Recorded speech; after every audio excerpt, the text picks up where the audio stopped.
नमस्कार। नेपाल टेलिभिजन समाचारमा स्वागत छ। म छहरा दवाडी साथमा छु म सुरेन्द्र पौडेल। समाचार सुरु गरौं प्रमुख समाचारबाट। व्यवसायिक एवं मर्यादित संगठनका रूपमा नेपाली सेनाले खेलेको भूमिकाको प्रधानमन्त्रीद्वारा प्रशंसा। भविष्यको चुनौती सामना गर्न सेना सक्षम रहेको विश्वास व्यक्त। घुस लेनदेनको टेलिफोन संवाद सार्वजनिक भएको आरोप लागेका राष्ट्रिय स्वतन्त्र पार्टीका सांसद श्रेष्ठ कार्यवाहीमा। पार्टीको साधारण सदस्य र सांसद पदबाट समेत निष्कासित। कोरोना संक्रमणका कारण आज पनि एकजनाको मृत्यु, थप 121 जना संक्रमित बढेपछि तयारी अवस्थामा रहन अस्पतालहरूलाई स्वास्थ्य मन्त्रालयको निर्देशन। सगरमाथा हिमाल आरोहणको क्रममा हिम पहिरोमा परेर 3 जना शेर्पाको मृत्यु। सिराहाको अस्पतालमा आगलागी हुँदा भागदौड़मा परेर 1 जनाको मृत्यु। देशको अर्थतन्त्र सुधार उन्मुख रहेको अर्थमन्त्रीको भनाई। अर्थतन्त्र सुधारका लागि वित्त नीति र मौद्रिक नीतिमा थप सुधार गरिने। वैशाख 1 गतेदेखि निक्षेपको ब्याजदर घट्दै। भारत विश्वको सबैभन्दा तीव्र गतिमा वृद्धि हुने अर्थतन्त्र बन्ने अन्तर्राष्ट्रिय मुद्रा कोषको प्रक्षेपण। चालु आर्थिक वर्षको वृद्धि दर 5.9% हुने अनुमान। र चीनमा हुने एसियाली खेलकुदका लागि वैशाख 11 गतेबाट प्रशिक्षण शुरू गर्ने राष्ट्रिय खेलकुद परिषदको तयारी। पहिलो चरणमा 425 खेलाडी सहभागी गराइने।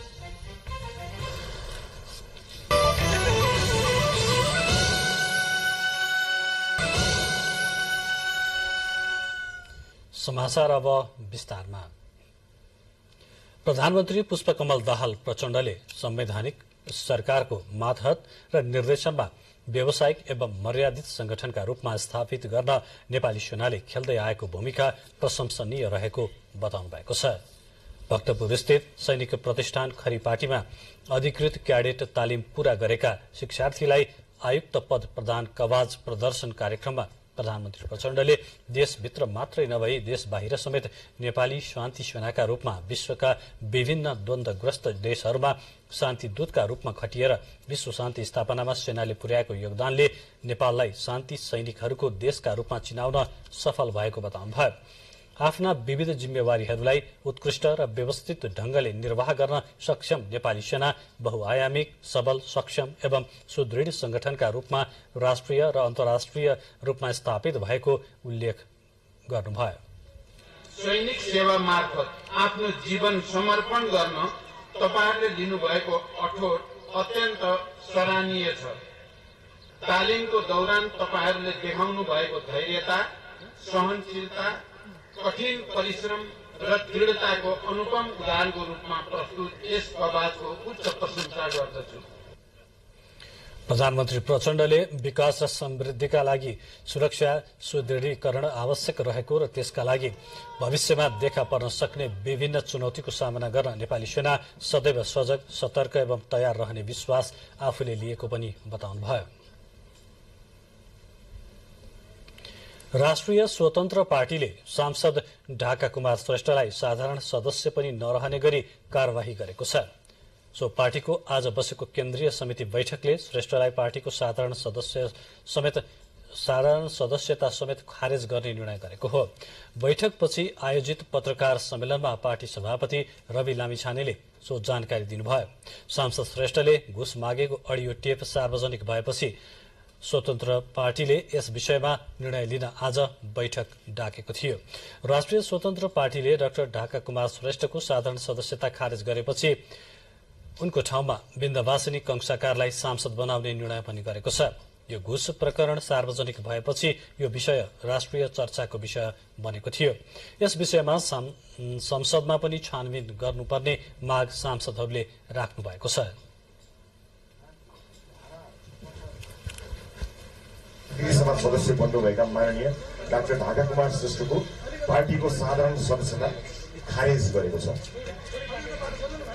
हालै सञ्चार माध्यमहरूमा सार्वजनिक भएको टेलिफोन सम्वादको अडियो रेकर्ड प्रकरणले पार्टीको छविमाथि उठेका प्रश्न, उक्त प्रकरणका सम्बन्धमा पार्टीको केन्द्रीय अनुशासन तथा आचरण समितिले गरेको छानबिन पश्चात केन्द्रीय समितिलाई बुझाएको सिफारिस सहितको प्रतिवेदन पार्टी विधानको धारा 56(4) बमोजिम डाक्टर श्रेष्ठको पार्टीको साधारण सदस्यता खारेज गर्ने निर्णय गरिएको छ। यस निर्णयले उहाँको सांसद पद खारेज गरी उक्त रिक्त सांसद पदमा कानून बमोजिम निर्वाचन आयोगमा पेश गरिएको समानुपातिक बन्द सूची क्रम अनुसार श्री बिन्दवासिनी कंसाकारलाई निर्वाचित गरी प्रतिनिधि सभा सदस्य पदमा स्थापित गर्ने प्रक्रिया अगाडि बढाउने समेत निर्णय गरेको छ।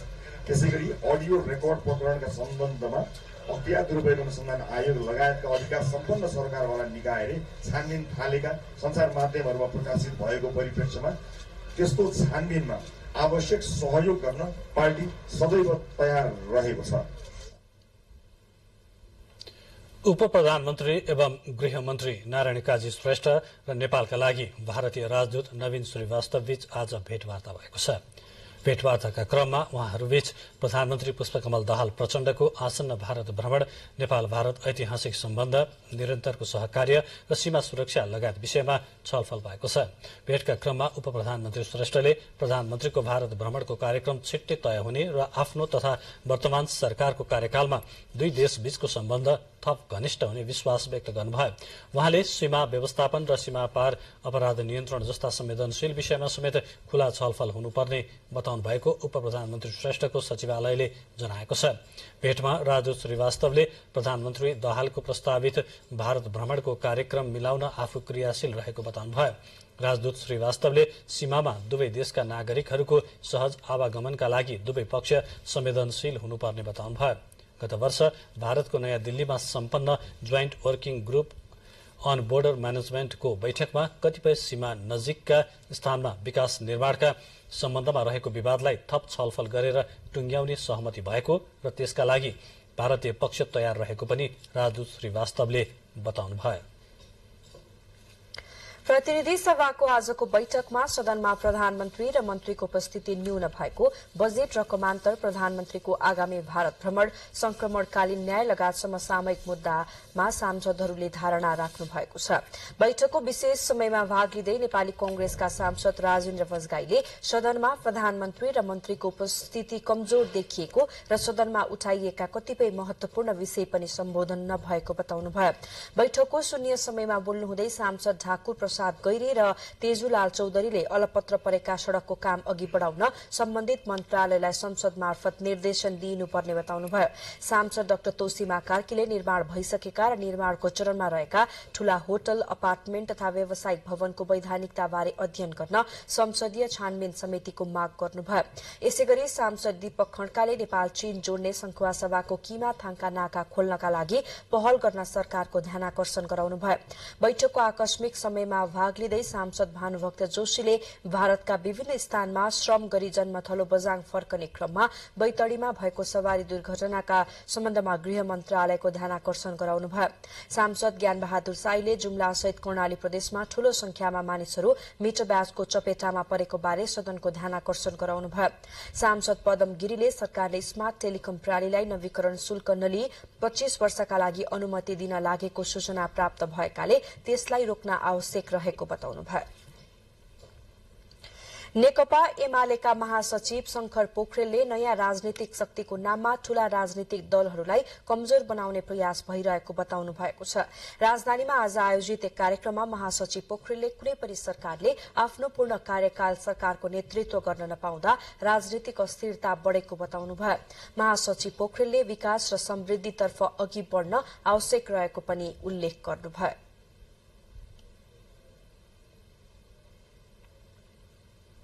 राजनीतिक दलहरू जो विचारधाराको जगमा खडा रहेका छन् ती राजनीतिक दलहरूलाई बलियो बनाउनु पर्ने बेलामा नेपालमा फेरि चाहिँ वैकल्पिक शक्तिका नाममा प्रमुख दलहरूलाई कमजोर बनाउने र साना दलहरू चाहिँ राज्य सञ्चालनमा चाहिँ हावी हुने प्रक्रिया चाहिँ अगाडि बढेको छ। कार्यक्रममा नेपाली कांग्रेसका नेता मिनेन्द्र रिजालले अहिलेको निर्वाचन प्रणालीलाई सुधार गर्नुपर्नेमा जोड़ दिनुभयो। एउटा दलित पुरुष कम्पिटिसन गरेर आउन सक्दैन, किनभने पुरुषलाई ल्याउन नमिल्ने महिला ल्याउनु पर्ने हुँदाखेरि एउटा के अरे वैभवशाली महिला आउन सक्ला, तर दलित परिवार पुरुष आउन सक्दैन र त्यसैले हामीले त्यसलाई रिभ्यू गर्नुपर्छ। समाचारको क्रम जारी छ। अब केही बेर विश्राम।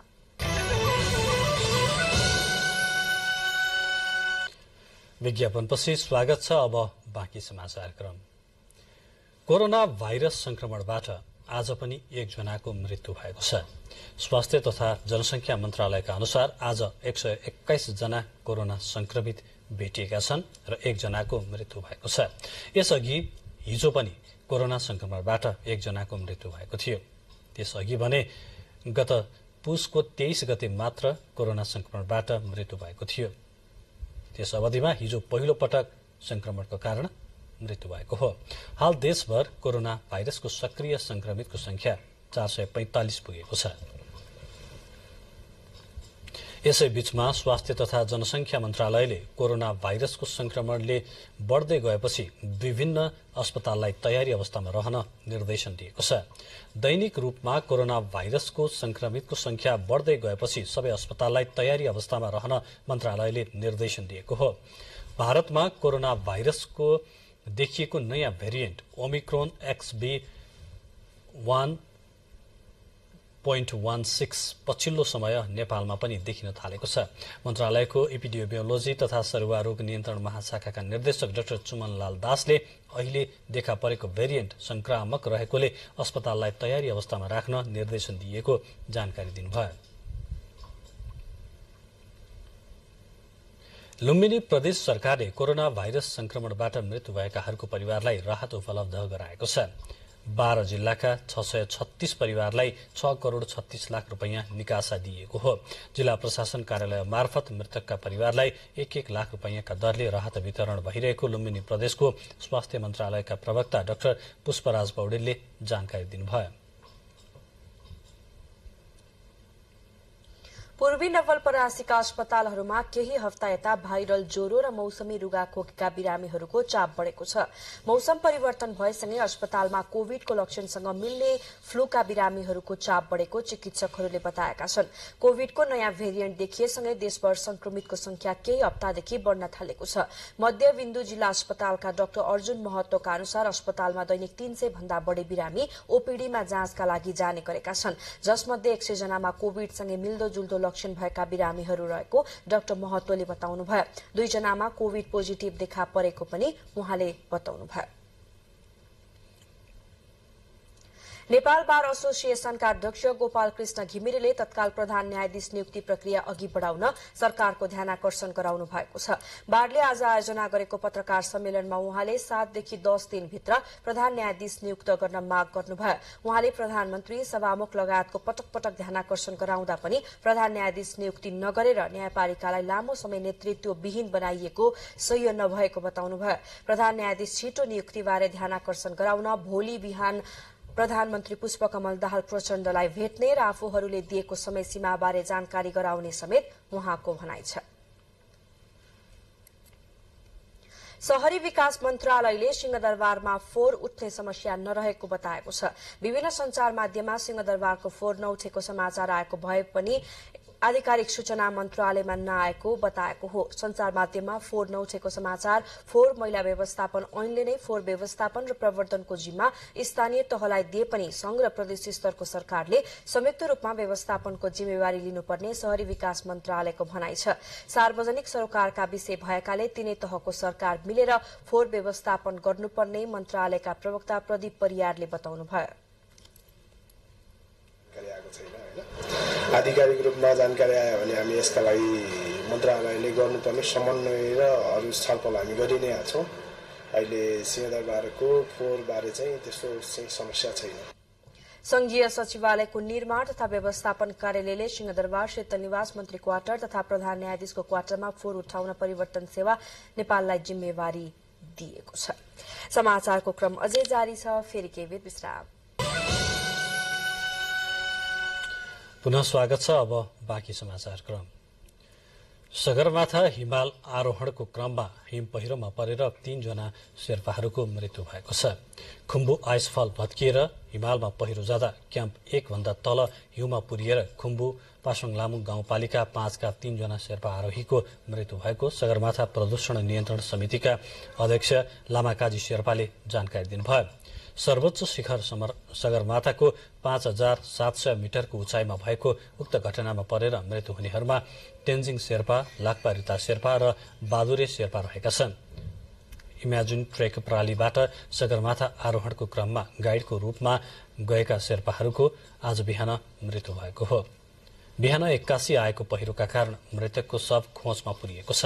शव उद्धारका लागि हेलिकप्टर पठाए पनि उद्धार गर्न कठिनाई भएको बताइएको छ। मृतकको उद्धारका लागि एसपीसीसीको टोली गए पनि शवहरू खोजमा भएका कारण उद्धार प्रयास असफल भएको जनाइएको छ। घटनाको विस्तृत विवरणहरू आउन बाँकी नै छ। आज दिउँसो सिराहा स्थित प्रादेशिक अस्पतालमा भएको आगलागीपछि भागदौड़ गर्ने क्रममा उपचार गराइरहेका एकजनाको मृत्यु भएको छ। सिराहा बरियारपट्टी 2 का 60 वर्षीय प्रदीप कुमार दासको भागदौड़का क्रममा मृत्यु भएको हो।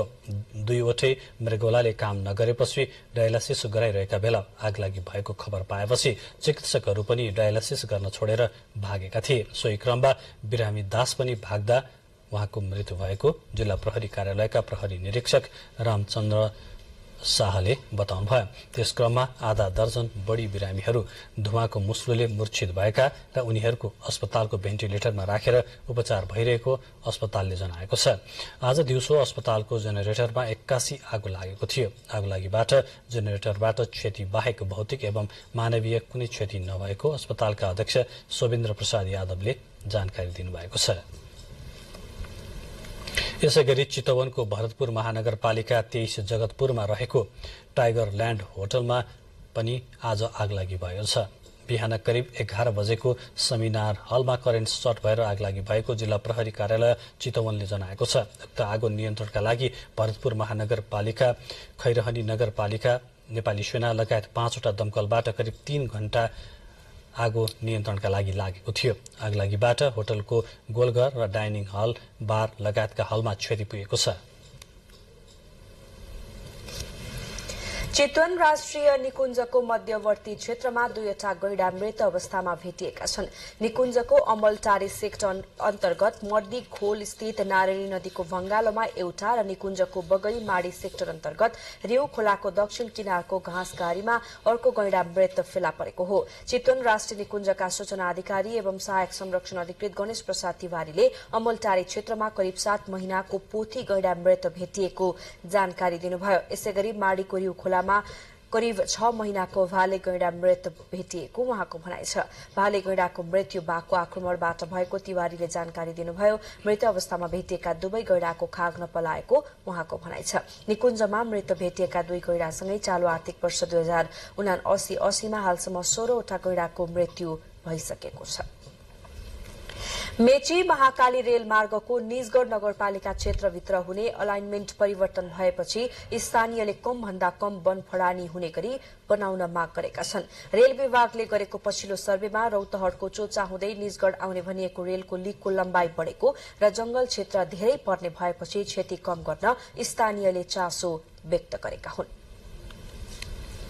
मेची महाकाली रेल मार्गको निजगढ़ नगरपालिका क्षेत्रभित्र हुने एलाइनमेन्ट परिवर्तन भएपछि स्थानीयले वन कम फडानी हुने गरी बनाउन माग गरेका छन्। रेलवे विभागले गरेको पछिल्लो सर्वे अनुसार रौतहटको चोचा हुँदै निजगढ़ आउने भनिएको रेलवे लाइन अब निजगढ़ र सिंगोलको बीचमा पर्ने सुकेपोखरीबाट निजगढ़ वडा नम्बर 5 को पूर्वटोल हुँदै पश्चिमतर्फ जाने भएको छ। यसले रेलको लम्बाई बढेको र जंगल क्षेत्र धेरै पर्ने भएकोले वनको कम क्षति हुने गरी रेलवे मार्ग बनाउन स्थानीय भीमसेन सापकोटाले माग गरेका छन्। जनतालाई कम क्षति बढी सुविधा प्राप्त हुने गरी यसले आफ्नो रूप परिवर्तन गर्नुपर्छ भन्ने कुरा लाग्छ। निजगढ़को तल्लो भागमा स्टेसन बनाउन त्यसले त असर गर्दै होला, जस्तै जंगलको माझमा गएर स्टेसन बन्दैछ। रेलवे विभागका पदाधिकारीहरूले निजगढ़मा आयोजना गरेको छलफल कार्यक्रममा स्थानीय सरकारवालाहरूसँग भएको सहमति भन्दा फरक रेखांकन गर्न लागि जानकारी गराएका थिए। कार्यक्रममा रेलवे विभागका इन्जिनियर सुमोद पोखरेलले भारत सरकारको सहयोगमा निर्माण हुन लागेको रक्सोल काठमाडौँ रेलवेसँग तालमेल गर्ने र दुवैको एकै स्थानमा स्टेशन बनाउनु पर्ने भएका कारण वनमा कम क्षति हुने गरी पूर्व पश्चिम रेल मार्गको मार्ग परिवर्तन गर्नु परेको बताउनु भएको छ। दुईटै रुट निजगढमा क्रस हुन्छ र अहिलेको प्रयत्न भनेकै कमन स्टेसन हो कि दुईटैको एकै ठाउँ स्टेसन हो। पूर्व पश्चिम र उत्तर दक्षिणको अलग अलग निजगढमै स्टेसन राख्दा यात्रु र सामान ढुवानी आवत जावत हरेक हिसाबले समस्या हुने भएकोले एकै ठाउँ स्टेसन राख्नको लागि एलाइनमेन्ट परिवर्तन भएको। प्रस्ताविक निजगढ अन्तर्राष्ट्रिय विमानस्थलको दक्षिण कोल्बी हुँदै निजगढ प्रवेश गर्ने रक्सौल काठमाडौँ रेलमार्ग धनसार नदी पार गरेर उत्तर लाग्ने र पूर्व पश्चिम रेलमार्ग भमरा पारीको जंगल हुँदै पूर्व टोल निस्किएर पुरान टोलबाट लाल हुँदै लाग्ने अहिलेको मार्ग रहेको निजगढ नगरपालिकाका नगर प्रमुख सुरत पुरीले बताउनु भएको छ। खर्च कम गर्नको लागि दुईटा रेलवेको एउटै स्टेसन बना भनेर उहाँहरूलाई निर्देशन दिए अनुसार पहिलाको एलाइनमेन्ट चेन्ज गरेर उहाँहरू यहाँ हाम्रो अगाडि आइपुग्नु भएको छ। तर अहिले एलाइनमेन्ट कहाँबाट जाँदै रहेछ त भन्ने प्रारम्भिक कुरो चाहिँ बुझाउन वन जंगलमा क्षति कम गर्ने गरी सर्वे कार्य अघि बढाउन सम्बन्धित निकायलाई अनुरोध गर्ने निर्णय भएको छ। नेपाल टेलिभिजनका लागि गुरुप्रसाद गौतम, मधेस प्रदेश, बारा। पाल्पाको तानसेन नगरपालिका 8 मदन पोखराका कृषकहरूले बेमौसमी च्याउ उत्पादन शुरू गरेका छन्। गाउँका 63 परिवारले सामूहिक रूपमा सीताके जातको च्याउ खेती गरेका हुन्। समूहले चिस्यान घरको निर्माण गरी बेमौसममा समेत च्याउको उत्पादन गरेको छ। सीताके च्याउलाई अत्यधिक चिसो चाहिने भएकाले तापक्रम व्यवस्थापन गरी 12 महिना उत्पादन बढाउन चिस्यान घर निर्माण गरिएको हो। 2000 मुडाबाट प्रतिदिन 4000 केजी च्याउ उत्पादन गर्ने गरिएको उत्पादक समूहका सदस्यले बताएका छन्। खेतीमा गाउँका 23 महिला र 40 पुरूषहरूले 16 लाख रुपियाँ लगानी गरेका छन्। तपाईँ यति बेला नेपाल टेलिभिजन समाचारको साथमा हुनुहुन्छ। समाचारको क्रममा प्रमुख समाचार फेरि एकपटक।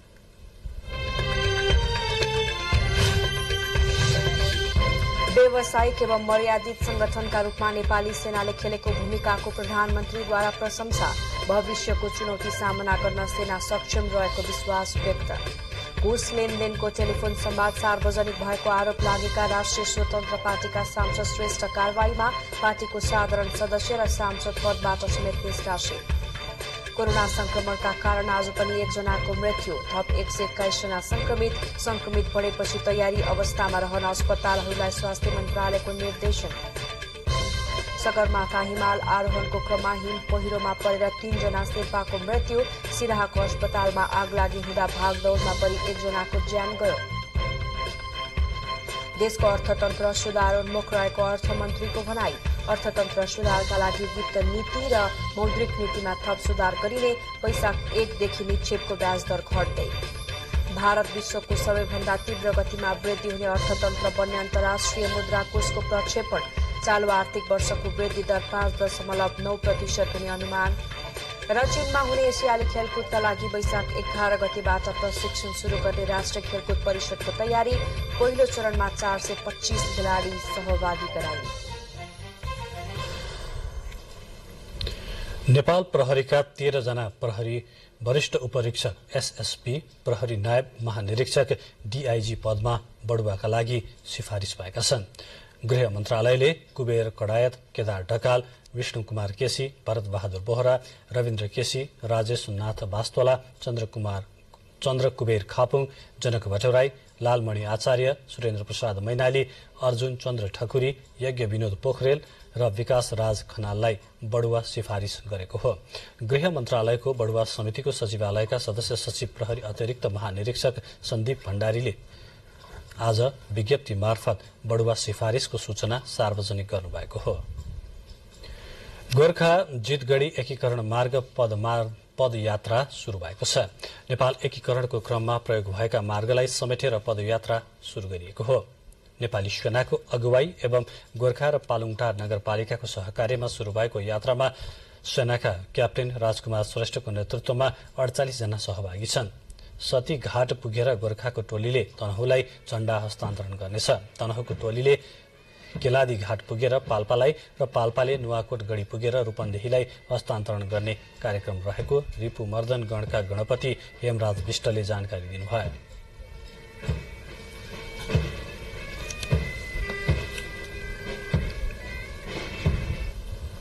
मध्य पहाड़ी लोकमार्गमा सूचना महामार्गका लागि बिछ्याइएको अप्टिकल फाइबरको पाइप अहिले लथालिङ्ग अवस्थामा पुगेको छ। ठेकेदार कम्पनीले पाइप गाड्ने काम समयमै पूरा नगर्दा पहिले बिछ्याइएका पाइपहरू उप्केर कामै नलाग्ने अवस्थामा पुगेका छन्। नेपाल सरकारको डिजिटल नेपालको चाहना पूरा गर्ने लक्ष्य अनुरूप मध्य पहाडी लोकमार्गमा निर्माण शुरू गरेको सूचना महामार्गका लागि बिछ्याएको फाइबरको पाइप अहिले लाथलिङ्ग अवस्थामा रहेको छ। फाइबरका लागि सड़क किनारामा गाडिएका सबैजसो पाइप उप्किएर लाथलिङ्ग बनेको हो।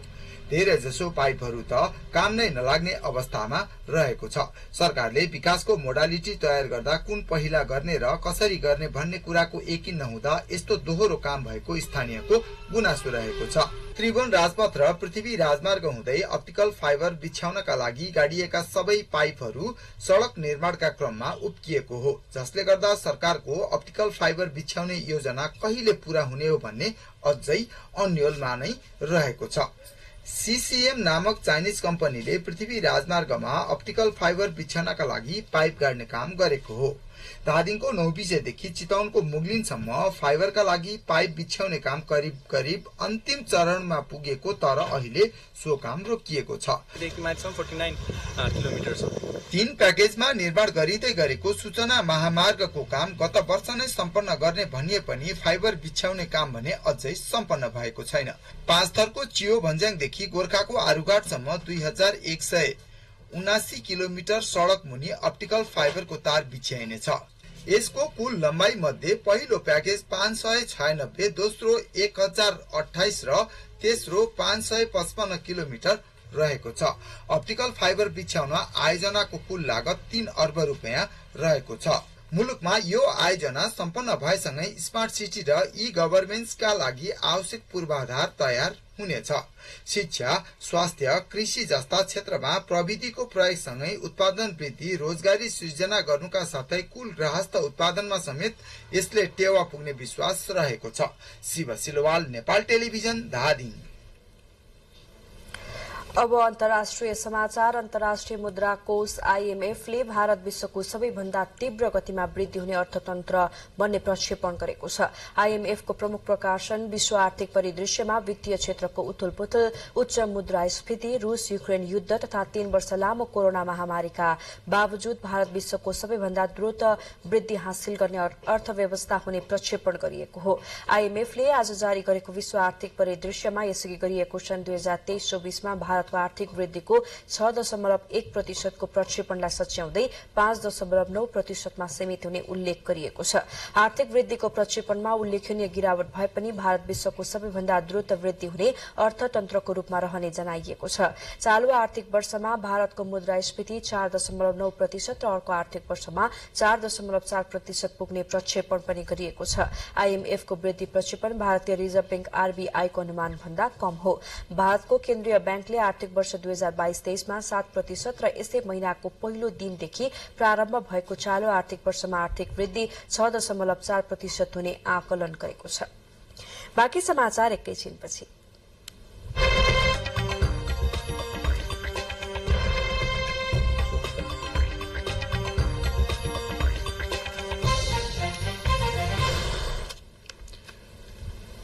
अब आर्थिक समाचार। अर्थमन्त्री डाक्टर प्रकाश शरण महतले नेपालको अर्थतन्त्र सुधार उन्मुख रहेको बताउनु भएको छ। अर्थतन्त्र थप सुधार गरी 2 अंकको आर्थिक वृद्धि दर पुर्याउन सम्पूर्ण राज्य संयन्त्र शून्य सहनशीलताका साथ काम गर्ने पनि अर्थमन्त्री डाक्टर महतले बताउनु भएको छ। एनटीभी न्यूजको कार्यक्रम वाइड एंगलमा कुरा गर्नुहुँदै अर्थमन्त्री डाक्टर महतले अर्थतन्त्र सुधारका लागि वित्त नीति र मौद्रिक नीतिमा सुधार गरिने पनि बताउनुभयो। पुँजीगत खर्च कम हुनु र आयात बढ्दा आर्थिक अवस्था कमजोर भएको भन्दै अर्थमन्त्री डाक्टर महतले अबका दिनमा पुँजीगत खर्च बढाउने र उत्पादन बढाई आयात प्रतिस्थापन गरिने प्रतिबद्धता व्यक्त गर्नुभयो। वित्त नीति र मौद्रिक नीतिमा अब समयानुकूल परिवर्तन गरेर एउटा वातावरण बनाउने काममा लाग्नुहुन्छ। एकदम मैले राष्ट्र बैंकलाई चाहिँ अप्रत्यक्ष, प्रत्यक्ष, अनौपचारिक, औपचारिक सबै खाले चाहिँ कुराहरू राखेका छौँ। के कारणले अहिले चाहिँ अलिकति सहज बनाउनु पर्ने आवश्यकता छ भनेर भनेको छु र उहाँहरूले पनि यसलाई चाहिँ गम्भीरताका साथ लिनुभएको छ। मलाई विश्वास छ ब्याङ्किङ सेक्टरले पनि यसलाई चाहिँ बिस्तारै सम्बोधन गर्न थालेको छ। राष्ट्र बैंकले पनि जहाँ यो शेयर मार्केटको लागि चाहिँ अलिकति पोजिटिभ सेन्टिमेन्ट दिने कुरा लगानीकर्ताहरूलाई पोजिटिभ सेन्टिमेन्ट दिने कुरा, अलिकति ब्याज दरका कुराहरू र सँगसँगै अलिकति पुनर्तालीकरण, यो रिटर्न जसले अब चाहिँ सानो ब्याज तिर्ने बेला भयो केही समस्यामा पर्यो ब्याजका कारणले अरू कारणले अलिकति समय दिने, त्यसले चाहिँ एउटा चाहिँ स्कोप ठाउँ अलि समय प्राप्त गर्छ। सँगसँगै अलिकति ब्याज दरमा कमी भएपछि त्यसले पनि रिपेमेन्ट गर्छ। अर्थमन्त्रीसँगको अन्तर्वार्ताको पूरा कार्यक्रम शुक्रबार राति 8:50 प्रसारण हुनेछ। वैशाख 1 गतेदेखि निक्षेपको ब्याजदर घट्ने भएको छ। नेपाल बैंकर्स संघको आज बसेको बैठकले 1.01% ब्याजदर घटाउने निर्णय गरेको हो। के तपाईले बैंकबाट ऋण लिनु भएको छ? यदि छ भने तपाईलाई खुशीको खबर छ। वाणिज्य बैंकहरूले वैशाख 1 गतेदेखि लागू हुने गरी निक्षेपको ब्याजदर घटाएका छन्। निक्षेपको ब्याजदर घटेसँगै स्वतः कर्जाको पनि ब्याजदर घट्ने हुन्छ। बुधबार बिहान बसेको बैंकर संघको बैठकले यसअघि 11% रहेको व्यक्तिगत मुदती निक्षेपको ब्याजदर घटाएर 9.99% मा झारेका छन्। त्यस्तै बैंकर संघले संस्थागत निक्षेपकर्ताको ब्याजदर 7.99% र बचतको ब्याजदर 5.4% देखि 7.4% तथा कल डिपोजिटको ब्याजदर 2.7% कायम गर्ने निर्णय गरेको छ। बाहिर हेर्ने हो भने सबै ब्याङ्कहरूको सबै कन्ट्रीहरूको स्थिति, त्यसले गर्दाखेरि चाहिँ अहिले त्यो खालको डिमान्ड नै छैन भनौँ। अब त्यो सँगसँगै अलिकति चाहिँ अब इन्ट्रेस्ट रेट मात्र फ्याक्टर होइन, इन्ट्रेस्ट रेट अब घट्दै जाँदाखेरि त्यही कारणले मात्रै लोनको माग वृद्धि हुन्छ भन्ने कुरा होइन, त्यससँग एसोसिएट धेरै कुराहरू छन्। पछिल्लो समय बैंकहरूको ब्याजदर चर्को भएको भन्दै उद्योग व्यवसाय समेत सड़कमा उत्रेपछि प्रधानमन्त्री पुष्पकमल दाहाल प्रचण्ड र अर्थमन्त्री प्रकाश शरण महतले ब्याजदर घटाउने विषयमा छलफल गर्न थालेपछि बैंकर संघले ब्याजदर घटाउने निर्णय गरेको हो। निक्षेपसँगै कर्जाको ब्याजदर पनि बिस्तारै घटाउँदै लैजाने बैंकर संघले जनाएको छ। नेपाल राष्ट्र बैंकको व्यवस्था अनुसार चैत मसान्तसम्म बैंकहरूको स्प्रेड दर 4.2% र आगामी असार मसान्तसम्म 4% मा झार्नुपर्छ। बैंकहरूको स्प्रेड घटेसँगै कर्जाको ब्याजदर पनि घट्दै जान्छ। क्यामेरामा प्रधुम्न मिश्राका साथमा कमला अरियार, नेपाल टेलिभिजन, काठमाडौँ। नेपाल राष्ट्र बैंकले 6 वित्तीय संस्थालाई करिब 1 करोड़ जरिवाना गरेको छ। केन्द्रीय बैंकले 4 विकास बैंक र 2 फाइनान्स कम्पनीलाई ऊर्जा निक्षेप अनुपात तोकिएको सीमामा कायम नगरेको भन्दै आर्थिक जरिवाना गरेको हो। राष्ट्र बैंकले बैंक वित्तीय संस्थालाई कर्जा निक्षेप अनुपात 90% भन्दा माथि हुन नहुने व्यवस्था गरेको छ।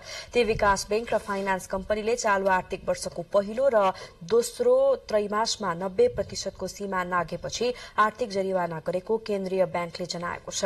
केन्द्रीय बैंकका अनुसार कर्पोरेट डेभलपमेन्ट बैंक, नारायणी विकास बैंक र सप्तकोशी विकास बैंकले चालू आर्थिक वर्षको पहिलो र दोस्रो त्रैमासमा कर्जा निक्षेप अनुपात 90% भन्दा माथि रहेको छ। यसैगरी नेपाल फाइनान्स र जानकी फाइनान्सले चालू आर्थिक वर्षको पहिलो त्रैमाससम्म कर्जा निक्षेप अनुपात 90% भन्दा माथि पुर्याएपछि जरिवाना तिर्नु परेको हो। केन्द्रीय बैंकका अनुसार सबैभन्दा धेरै आर्थिक जरिवाना बुझाउनेमा सप्तकोशी डेभलपमेन्ट बैंक रहेको छ। नेपाल उद्योग वाणिज्य महासंघमा वरिष्ठ उपाध्यक्ष सहित विभिन्न पदमा भएको निर्वाचनको मतदान सकिएको छ। महासंघको नयाँ नेतृत्व चयनका लागि आज मतदान भएको हो। आजै रातिबाट मतगणना शुरू गर्ने तयारी गरिएको निर्वाचन समितिले जनाएको छ। महासंघमा वरिष्ठ उपाध्यक्षका लागि 3, जिल्ला नगर तर्फका उपाध्यक्षका लागि 3, वस्तुगत तर्फको उपाध्यक्षका लागि 3 र एसोसिएट तर्फको उपाध्यक्षका लागि 2 जनाको उम्मेद्वारी परेको छ। महासंघमा वरिष्ठ उपाध्यक्ष स्वतः अध्यक्ष हुने प्रावधान छ। निर्वाचन समितिका अनुसार वरिष्ठ उपाध्यक्षमा निर्वाचित हुन पहिलो चरणमा 51% मत ल्याउनु पर्नेछ।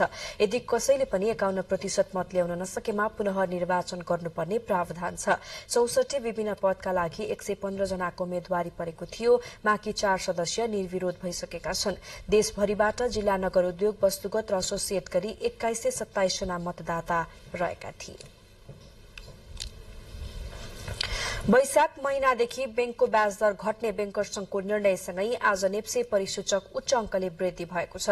पछिल्लो समय निरन्तर रूपमा उच्च अंकले घटिरहेको नेप्से परिसूचक आज 92.22 अंकले बढेर 1963.55 बिन्दुमा पुगेको हो। यस्तै सेन्सिटिभ इन्डेक्स 18.75 अंकले बढेको छ भने फ्लोट इन्डेक्स 6.76 अंक र सेन्सिटिभ फ्लोट इन्डेक्स 6.42 अंकले बढेको छ। आज कारोबारमा भएका 1976 कम्पनीको 61,07,000 किता शेयर 1,97,60,00,000 रुपियाँ बराबरमा खरिद बिक्री भएका छन्। हिजोको तुलनामा आज नेप्से परिसूचकसँगै कारोबार रकममा पनि सुधार भएको छ। हिजो 94,52,52,49,000 रुपियाँ बराबरको कारोबार भएको थियो। नेप्सेका 13वटै उपसमूहको परिसूचक पनि आज बढ़्यो, जसमध्ये वित्त उपसमूहको परिसूचक करिब 7% बढ़ेको छ भने लघु वित्त, बैंकिङ र विकास बैंक उपसमूहको परिसूचक 5% बढ़ी छ। लगानी, जीवन बीमा, उत्पादन तथा प्रशोधन, जलविद्युत, निर्जीवन बीमा उपसमूहको परिसूचक 4% भन्दा बढ़िरहेको छ।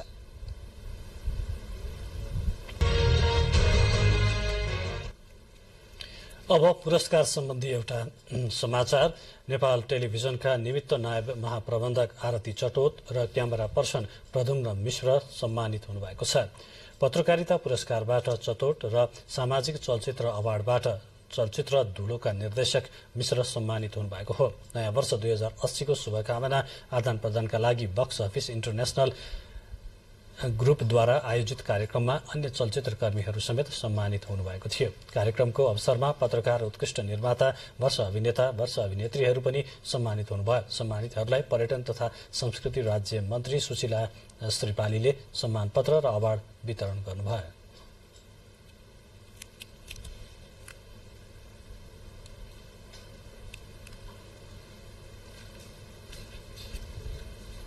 अब खेलकुद समाचार।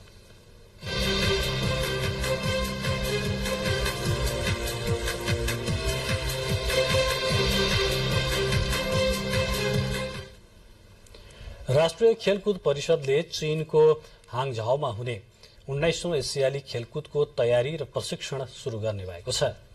राष्ट्रिय खेलकुद परिषदले पहिलो चरणको प्रशिक्षण वैशाख 11 गतेदेखि जेठ 3 गतेसम्म हुने जानकारी पनि दिएको छ। राष्ट्रिय खेलकुद परिषदका सदस्य सचिव टंकलाल घिसिङले आज आयोजित पत्रकार सम्मेलनमा त्यस्तो जानकारी दिनुभएको हो। पहिलो चरणको प्रशिक्षणमा 425 खेलाडी सहभागी गराइने खेलकुद परिषदले जनाएको छ। दोस्रो चरणमा 295 र अन्तिम चरणको प्रशिक्षणमा 168 जना खेलाडी सहभागी हुनेछन्। दोस्रो चरणको प्रशिक्षण जेठ 6 देखि 25 गतेसम्म हुनेछ भने जेठ 26 देखि भदौ 31 गतेसम्म सञ्चालन परिषदले तेस्रो चरणको प्रशिक्षण गराउने जनाएको छ। प्रशिक्षण शुरू हुनु अघि वैशाख 3 देखि 7 गतेसम्म खेलाडी छनौट प्रतियोगिता हुनेछ। यो अवधिमा छनौट गर्न असमर्थ हुने खेलको हकमा भने औचित्य पुष्टिसहित समय हेरफेर गर्न सकिने सदस्य सचिव घिसिङले जानकारी दिनुभयो। नेपालले हाङझाओमा एसियाडमा सहभागिता जनाउने खेलहरूमा taekwondo, karate, boxing, athletics, cycling, football, golf, judo, पौडी, ट्रायथलन, उसु, कुस्ती, भारोत्तोलन, archery, basketball, 3x3, fencing, handball, kabaddi, table tennis, volleyball, badminton, cricket र सुटिङ रहेका छन्। एसियाली खेलकुद यसै वर्षको सेप्टेम्बर 23 देखि अक्टोबर 8 तारिकसम्म हुने कार्यक्रम छ। सातो बाटो क्लब शहीद स्मारक डिभिजन लीग फुटबलको शीर्ष स्थानमा उक्लिएको छ। त्रिपुरेश्वर स्थित दशरथ रंगशालामा मनाङ मर्स्याङदी क्लबलाई 1-0 गोल अन्तरले हराउँदै सातो बाटो शीर्ष स्थानमा उक्लिएको हो। प्रतियोगितामा 5औं जितसँगै शीर्ष स्थानमा उक्लिएको सातो बाटोले 8 खेलमा 16 अंक जोडेको छ। मनाङको यो सिजनको पहिलो हार हो। मनाङ 8 खेलमा 15 अंक जोडेर दोस्रो स्थानमा झरेको छ। यसैगरी आज भएको अर्को खेलमा हिमालयन शेर्पा क्लबले एपीएफ क्लबलाई हराएको छ। च्यासल मैदानमा आज भएको खेलमा हिमालयनले एपीएफलाई 5-3 गोल अन्तरले हराएको हो। हिमालयन 8 खेलमा 9 अंक जोडेर 10औं स्थानमा उक्लिएको छ। यस्तै आजको अर्को खेलमा संकटा क्लबले न्यूरो टिम एनआरटीलाई 2-1 गोल अन्तरले हराएको छ। तेस्रो जित दर्ता गर्दै संकटाले 8 खेलमा 12 अंक जोडेको छ। एनआरटीले 8 खेलमा 6 अंक जोडेको छ।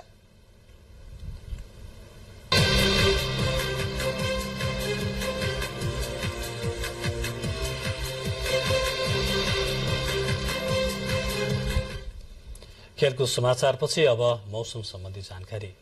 देशका पहाड़ी भूभागमा आज राति र भोलि आंशिक बदली रही कोशी, गण्डकी, कर्णाली र सुदूरपश्चिम प्रदेशका पहाड़ी भूभागका 1-2 स्थानमा मेघगर्जन सहित क्षणिक वर्षाको सम्भावना रहेको र बाँकी भागमा मौसम सामान्यतया सफा रहने मौसम पूर्वानुमान महाशाखाले जनाएको छ। अब मौसम सम्बन्धी थप विवरण।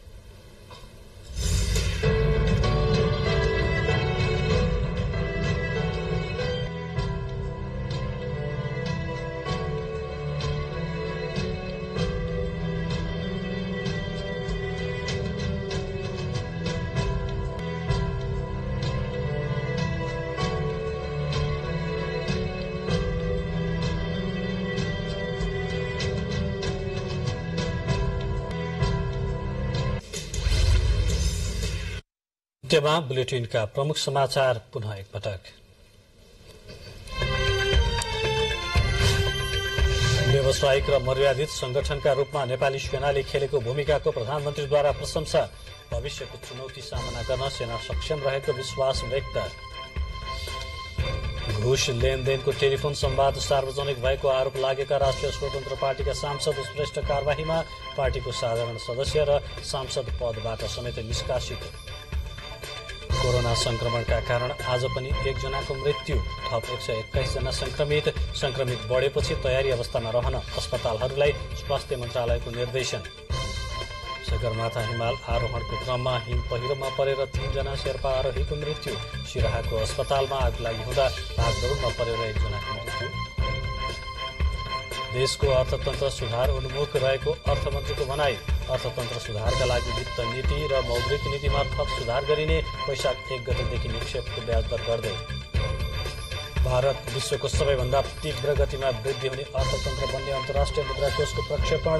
चालु आर्थिक वर्षको वृद्धि दर 5.9% हुने अनुमान। र चीनमा हुने एसियाली खेलकुदका लागि वैशाख 11 गतेबाट प्रशिक्षण सुरु गर्ने राष्ट्रिय खेलकुद परिषदको तयारी। पहिलो चरणमा 425 जना खेलाडी सहभागी गराइने। हवस् त, समाचारको सिलसिला अहिलेलाई यति नै। हामी बिदा चाहन्छौँ। नमस्कार।